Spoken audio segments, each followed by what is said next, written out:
Yes और no? Yes बोला मोठ्याने. येस और नो? ओके. बसताना सरळ बसायचा. Defends on Maharashtra mind power concentration memory technique या विषयावर जवळपास 3000 जास्त कॉलेज व्याख्यान दिली. पण या तर मला दोन प्रकारचे आत्मे बघायला मिळाले, पॉझिटिव्ह आणि नेगेटिव्ह. सकारात्मक आणि बोलायचं सगळ्यांनी सकारात्मक. सकारात्मक विद्यार्थी बुद्धिमान असतात आणि बुद्धिमान विद्यार्थी बसताना सरळ बसतात. येस और no? Defends before the start my speech. माझं लेक्चर भाषण सुरू करण्यापूर्वी तुम्हाला कोणत्या भाषेमध्ये ऐकणार?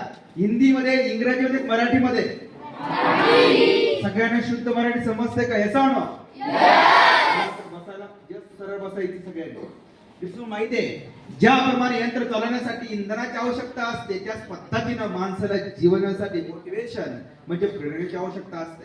असं म्हणतात की ज्या व्यक्ती पायाने चालतात ते फक्त आणि फक्त अंतर कापतात, पण ज्या डोक्याने चालतात ध्येयापर्यंत पोहोचतात. लक्षात ठेवा मित्रांनो, मनुष्य किती जगला दॅट्स नॉट इम्पॉर्टंट, पण तो कसा जगला हे सगळ्यात जास्त महत्त्वपूर्ण आहे. आज जर विचार केला, भारताची लोकसंख्या 2011 ची अंतिम जनगणना 121 कोटी 1,93,422 आणि त्या लोकसंख्येत आयुष्यमान मित्रांनो सरासरी 60 वर्ष. किती वर्ष? 60. मोठ्याने किती वर्ष? 60 वर्ष आपल्याला सगळ्यांना पूर्णपणे कम्प्लीटली जगायला मिळतात का मित्रांनो? नॉट एट ऑल, नाही. 60 हून 30 वर्ष आपले सगळ्यांचे झोपेत जातात.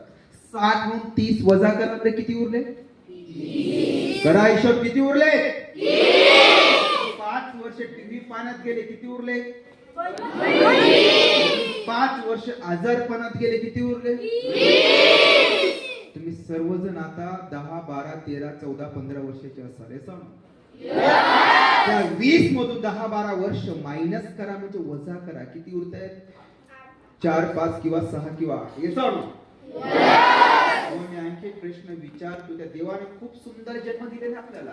त्या देवाने जगण्यासाठी सगळ्यांना किती जन्म दिलेले आहेत मित्रांनो? 1, 2, 4 का 7? मोठ्याने बोला. 1, 2, 4 का 7?